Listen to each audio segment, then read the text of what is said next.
Le compte Abrège Frères pointé du doigt pour la misogynie de sa communauté. De nombreuses critiques entourent le contenu du TikToker depuis ce week-end et on vous explique pourquoi.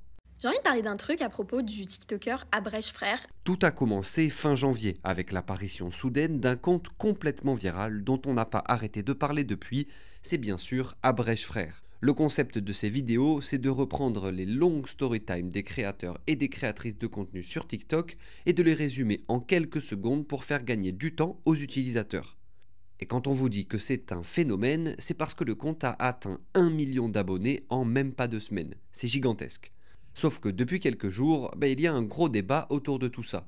En fait, de nombreux internautes et des TikTokeuses ont d'abord souligné que Abrège Frères résumait surtout des vidéos de femmes et beaucoup moins celles faites par des hommes. Mais surtout, elles ont reproché à la communauté du TikToker sa toxicité et sa misogynie. Par exemple, depuis la création du compte, les commentaires d'hommes mentionnant Abrège Frères affluent sous énormément de vidéos de créatrices de contenu. Et ils s'accompagnent parfois d'insultes hyper violentes, voire même de menaces de mort. Autre exemple, des commentaires mentionnent Abrège Frères sous les vidéos de femmes qui évoquent les violences et les abus qu'elles ont subis.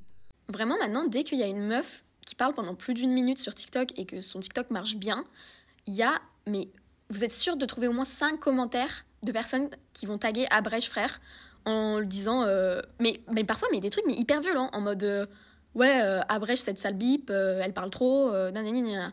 Tout ça, ce n'est pas la faute du TikToker, et la plupart des créatrices de contenu qui ont fait des vidéos à ce sujet ont bien insisté sur le point.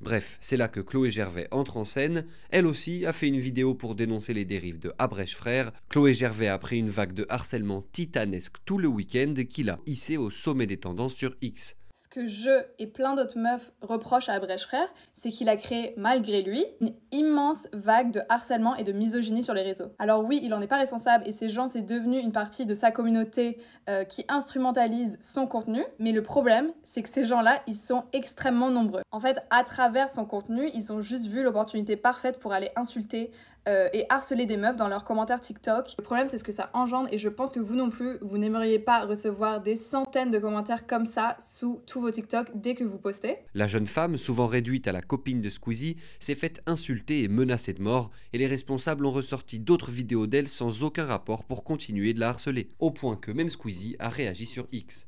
Ici, il y a 5% de types drôles, et le reste, vous passez votre temps à harceler, à vous acharner, à être misogyne, à déformer des propos, à répandre de la merde, et vous croyez encore qu'on en a quelque chose à foutre de vous. C'est la première fois que le youtubeur prend la parole à propos de sa partenaire. De son côté, le TikToker Abrège Frères ne s'est pas encore exprimé sur le sujet.